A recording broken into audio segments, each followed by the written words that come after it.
G2 win. Thank you very much, guys. Well, in the beginning, or in the preview, rather, we talked a lot, or you talked a lot about they have to get through the early game, OG, and well, we were looking at the early game very intensively, and let's get the first replay up on the screen, because we saw things happening that has happened in the past for them seem to be too slow on the movements on the map. Yeah, I feel like in this play, what you see is G2 is just pushing in the bot side, and they prep for the bot lane play, and top lane, Mithy is somehow stuck there. They are recalling way too late for the bot lane turret, and this is kind of summarizing OG's early game rotational play. It is very questionable. They are not in time to defend the turret, and then afterwards you see Soaz, an amazing, not mechanically on the level, and both Soaz dies in the end. And this kind of play here is where, as a team, you always need to be able to see this play at least like 20, 30 seconds in advance, because it's very obvious, oh, they're pushing in the bottom lane, they have two guys down there, the jungler's obviously going to join. You have to either mirror it on top side, so have your jungler up there with your support AD carry, or you already have to be ready to defend with your jungler and support and top lane on the bottom side. And Mithy was recalling when G2 got to the tower. So like, it's just way too slow reaction from Origen, and then you lose a free tower, and then also gave up the kill, which was a misplay after. And also didn't get the top lane turret. And didn't, didn't get anything. I feel like the biggest problem with OG is that there is this arrogance. When they make a mistake, they kind of try to play with it, because it feels like they tell themselves that is, they will make it work somehow, but a mistake never justifies another mistake. Whenever something goes wrong in the game, another thing goes wrong because they try to fix it. They need to accept that they made the mistake, because a mistake never justifies another mistake. Like Soaz dying here, why did he go there? It made no sense. Can I put against that the fact that G2 is a team that has been really aggressive, and they actually also have adapted sometimes that way of playing. They make a mistake, they overextend, they go in for the fight again the next time, but they do win it. Is that a difference between OG and G2 because G2 is just a better team? They are allowed to do it in your mind, or?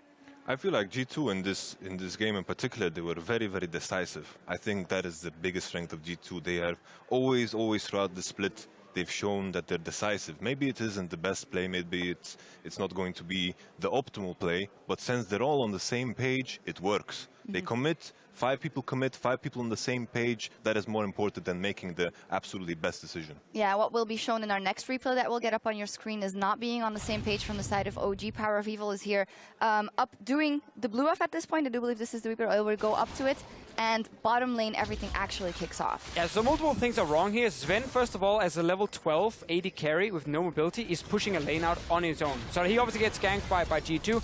Look at your minimap right now, guys.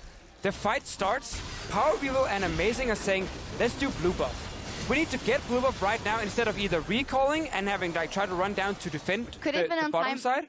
If they couldn't be on time, you push up mid there.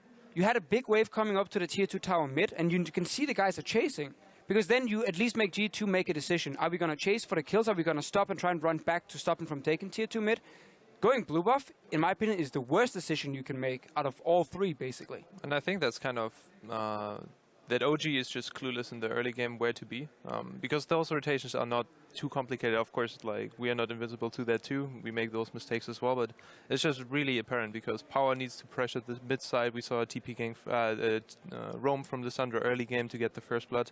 Like, all this kind of stuff are just parts that need to work together, and I think they don't know how to work together. It's like in this replay at this point in time, we saw they didn't have any deep vision. Then you can't really send the Kog'Maw for the split push.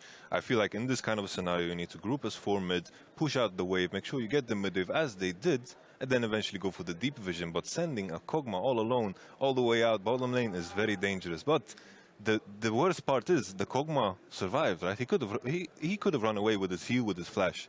And then you have Quinn and Nautilus just jumping in and dying, and of course Power of Evil and the Nidalee doing the blue buff. A mistake on top of a mistake. Unacceptable. And we also have to praise G2 on how they were punishing the mistakes, because I feel like every time we were watching OG sending the wrong member to like push out a side lane, Source did it multiple times where, again, I don't think it's on Source as a player, I think it's on Origen as a team, valuing getting like Sven farm in the lanes where he could freeze them, and then Source has to like run really far out the lanes to try and push out lanes.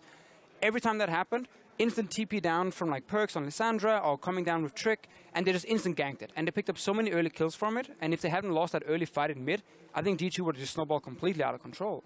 Yeah.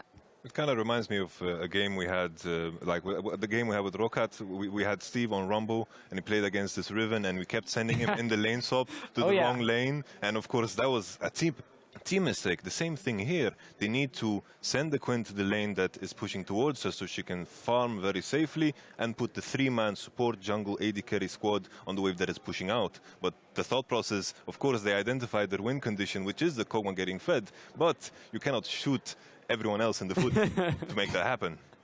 In the end, though, a little bit of that UOL power of evil Oriana. Let's take another look at that Quadra. That happens for OG. You can't, of course, rely on that to happen on the point that G2 is about to take 2 inhibitors. They get a Baron off that as well. This is what Power of Evil can bring, of course, in those tense moments, but he should never be put in that position. Yeah, I feel like when Hybrid hooked this, Kikis and Perks were really unhappy. They were like, what the hell are we supposed to do? Lissandra has barely any mana, and Fiora has no mana and half HP, so, you know, I think the engage was really doubtable, but then again, you should have just backed off. You need to respect a little bit your enemy. And yeah, Power has just gotten those kills over and over, and I think this is like one of the points where I actually thought OG can come back. So yeah, they turn towards the Nashor, and again, they get so much free DPS.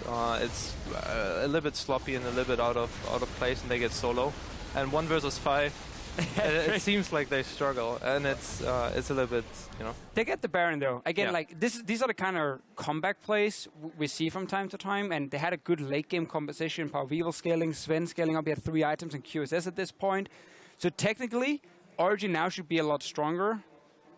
It then kind of comes into a bit of some weird decisions where, again, it's not really a clear call. Randomly, they're trying to chase a few kills here and there, end up dying and losing the Baron buff. And then the late game fights. I just want to talk super quick about this comp and ask you guys about that, because we were talking about it also during the game. Like this Nautilus support pick in the current meta, instead of, let's say, a Tahm Kench or Morgana support to protect Sven, was that a big issue in the late game, or do you feel like the early game you could have gotten from Nautilus actually makes up for it? I feel like the thought process behind the Nautilus pick is, of course, taking it away from Kikis, and then again, the support pool was very, very small. We had a Braum ban and Alistar ban, and Nautilus is one of the supports that has a good matchup into Thresh. What we saw later in the game, it's what is actually defending the Kog'Maw that is going to kill everything for us. There is nothing. You have all these pieces that kind of need protection, and in the end, you saw the final fight where the Kog'Maw got hooked and eventually Gragas ultied. That might happen, and with the engage tools that G2 has, there's a very, very high chance that they get caught. Yeah. So Nautilus protection not enough when things can dash right, you know, behind you, in front of you, whatever, past you. Dash away. They can just ignore it. Fast dash. Yeah, okay, well, thank you guys for your analysis, and that is G2 walking away with the win. We need to step away for a minute, but we are just getting started. Up next is the Giants versus H2K, and as we go, let's take a closer look behind the scenes and see how coaches lead their team when they're off the LCS stage.